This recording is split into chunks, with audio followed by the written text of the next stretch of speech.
Tulad ho ng ating nababanggit kanina, makakausap po natin ang tagapagsalita ng Office of Civil Defense, si Ginoong Johnny Castillo. Kaugnay pa rin po ito dun sa kasalukuyan pong kalagayan ng mga kababayan po natin dyan sa may Mindanao matapos nga itong magnitude 7.8 na lindol. Magandang araw ho at thank you so much for joining us sa Bombo Radio Philippines sa Bombo Network News. Sir Johnny, si Bombo Genesis at Bombo Ever po ito. Thank you for joining us, sir.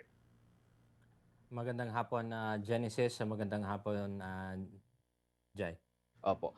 Maraming salamat again for joining us sa Bombo Radio Philippines. Tayo po'y napapakinggan at napapanood ng live sa ating 32 stations nationwide. Kamusta po ang kalagayan ngayon ng mga kababayan natin dyan sa may bahagi po ng Mindanao? Kamusta po yung operasyon na pinangungunahan po ng Office of Civil Defense kasama ang iba pang mga agencies, sir? Sa ngayon, Genesis, ay nandun nga po yung ating mga ahensya ng pamahalaan. Kasama na po dyan yung aming pong Civil Defense Administrator, si Yusek Harold Cabreros, ay nandun pa po sa Mindanao para nga po pangasiwaan itong Rapid Damage and Needs Assessment para malaman kung ano yung pangangailangan ng ating mga kababayan doon. Kung datos, Genesis, ang pag-uusapan, meron pong 32,926 families na nagmula po sa 163 barangays ang apektado nitong nangyaring lindol. Ito ay nanggagaling sa regions 9, 11, 12 at saka sa BARM. Kung pag-uusapan po kung saan yung mga matinding epekto nitong lindol, ito nga po ay doon sa regions 11 and 12 kung saan po nandun yung General Santos City at saka Sarangani Province na yun po ang nagtamo ng mga matitindi nga pong epekto ng lindol. Doon naman po sa mga casualties, nakakalungkot po na meron pong 37 tayong mga kababayan na hindi nakaligtas dito sa nangyaring lindol. Meron naman pong nagtamo ng mga sugat na 488 at meron pa po sa ngayon na 4 na pinaghahanap nating mga kababayan. Mm. Ang usually lumalabas po sa atin pong mga reports, Sir Johnny, is that marami ho yung mga gumuhong building, marami ho yung mga affected na mga tulay, may mga isolated areas. Sa validation po ng Office of Civil Defense, totoo po ito? And ilan po yung mga nai-record na ho natin kung meron po na mga gumuhong building, mga hindi po madaanan ng mga tulay ngayon or mga kalsada, sir? So far po dun sa ating opisyal na datos meron pong 47 na damaged structures, and then dun naman po sa mga kabahayan meron pong 2,505 na damaged houses. Ang 460 po rito ay totally damaged, habang ang mahigit 2,000 naman po ay partially damaged. Sa ngayon po tuloy-tuloy naman din yung mga structural integrity assessment doon sa mga iba pang gusali para nga po makita kung ito ay magagamit pa, kung hindi na magagamit, at para kung ligtas pa po ito na makabalik ang ating mga kababayan. So nagtutulong-tulong po doon ang DILG, kasama dyan siyempre yung BFP at saka iba't iba pa pong mga inhinyero from both from the public and private sector para nga po ma-assess itong mga structural integrity ng mga gusali at mga infrastruktura doon. Ang lungkot kakasimula pa lamang po ng school year 2026, 2027, ganito po yung nangyari. Bob Weber, your follow-up kay Sir Johnny. Yes po, just to follow up lang po siguro, Sir Juni, dun po sa mga death toll na naitala na po natin, which is 37 na nga po. May mga naitala po ba doon sa mga schools dahil nga yun nga po, nangyari po itong lindol while nagsisimula pa lang yung pasukan kahapon. Meron po ba tayong mga reported deaths from dun po sa mga schools? Sa ngayon po wala po and hopefully wala nga po bagat mga kahapon po ang naiulat po sa atin ng Department of Education ay yun nga pong apektadong mga mag-aaral dahil nga po unang araw ng pasokan so yun po yung datos na yun na 3.2 million learners, and then meron din pong 6,000 plus na mga is para lang po dito sa iba't ibang rehiyon na yun pero hopefully po wala pong datos tayo o wala nga pong nangyaring na casualties po doon sa mga estudyante. Alright, how about naman po dun sa missing po, Sir Juni? 4 po ito. Saan pong lugar po ito specifically? Dahil meron po kaming natanggap na report kanina coming from our reporter dun sa General Santos City. Ito po bang apat na pinaghahanapan ng mga individual confirm na doon po sa General Santos? Sa ngayon Ever, no, itong apat na nawawala, the report that I have now with me right now is this is from SOC Sergeant nga sa region na yun, ano. So we'll confirm po, no, kung yung apat ba ay sa General Santos City lang or meron pang iba, no. I'll get that information when I have that as confirmed. Alright. How about naman po, Sir Juni, dun sa mga basic services and lifeline? So far, gumagana naman po ba ito sa ngayon? Doon sa mga lifelines natin, ano, meron kasing mga, kung ang pag-uusapan po natin unang-una yung General Santos Airport, no, kahapon pa, no, nagkaroon na ng cancellation of flights dito, no, para to give way for the structural assessment doon ng mga infrastruktura, no. Kaya kahit si Yusek Cabreros po ng OCD, ano, lumapag sila kasama sina Secretary Vince, sina Secretary Gatchalian, ano, at saka iba pa, Secretary Herbosa also, lumapag sila ng Davao City and then nagsasakyan at nagchopper, no, yung teams going to these areas.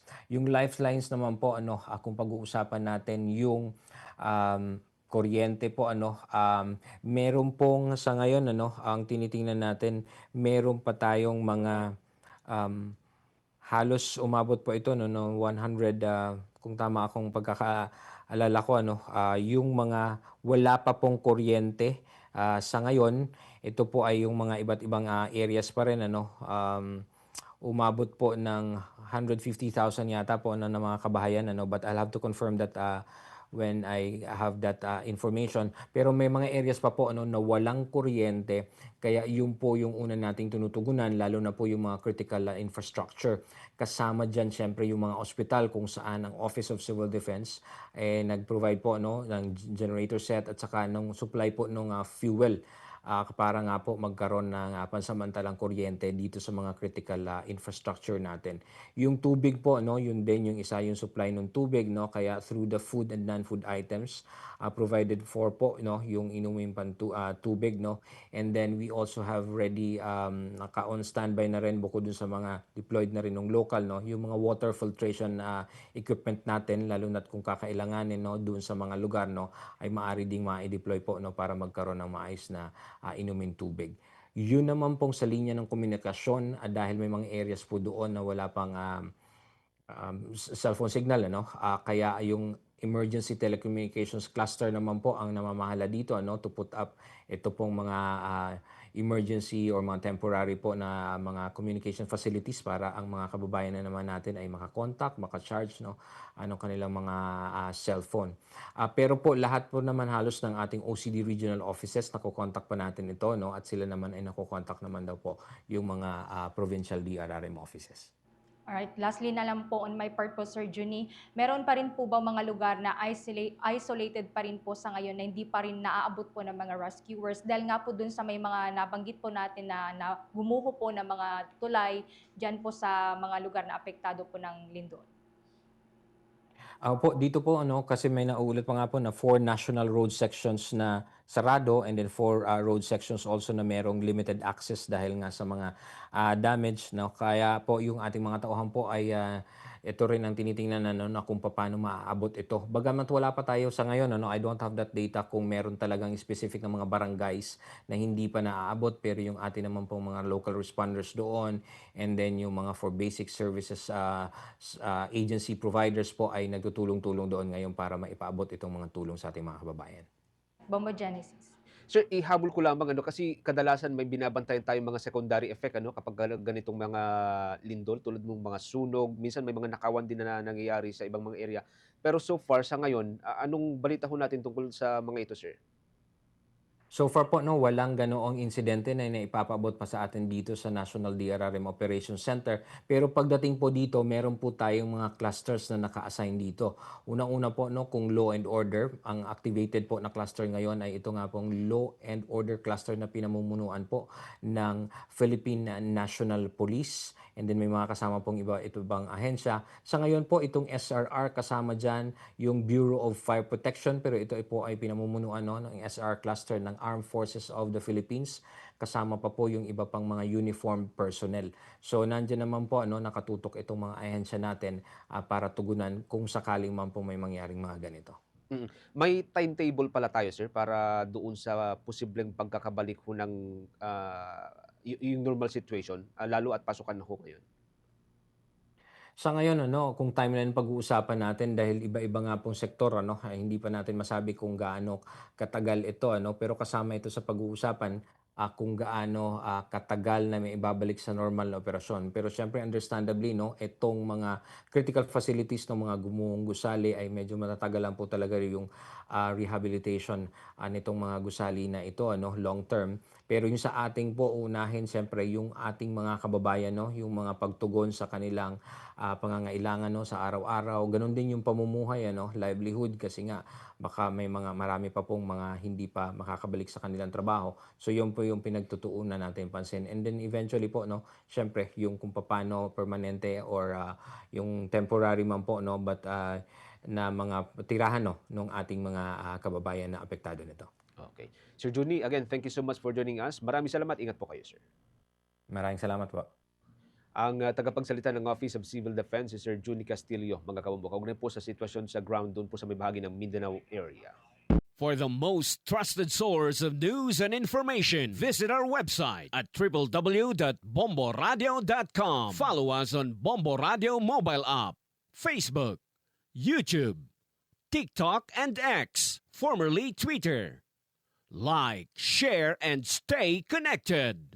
Anytime, anywhere.